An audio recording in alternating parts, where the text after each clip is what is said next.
müsbəti bizdə görəndə yaxşı olmağa daha çox can atırıq.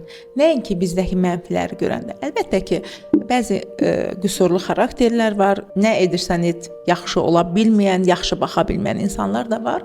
Belə olduğu halda harda bilməliyik ki, biz uşaqlara verdiyimiz o imtiyazlar harda həddini keçə bilər?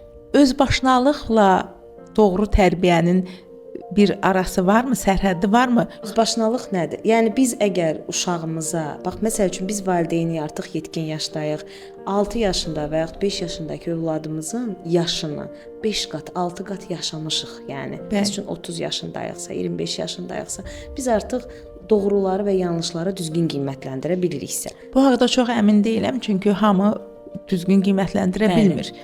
Təəssüf. Gəlin siz kömək edin. Doğru qiymətləndirin. Amma ən azından o təhlükəli məqamlar var da uşaqda. Uşağın tərbiyəsində və yaxud nə edərsə təhlükəli məqamlar var. Biz uşağa birinci hələ 3 yaşına qədər özünü sevməyi öyrətməliyik. Özünü sevən bir şəxsiyyət başqalarını da sevəcək və öz sərhədlərini qorumağı bacaracaq. Biz özümüzü seviriksə, baxın, görün, biz bədənimizə ağrı olmağını istəmirik. Axı harda otururuqsa oturaq, rahat yer axtarırıq.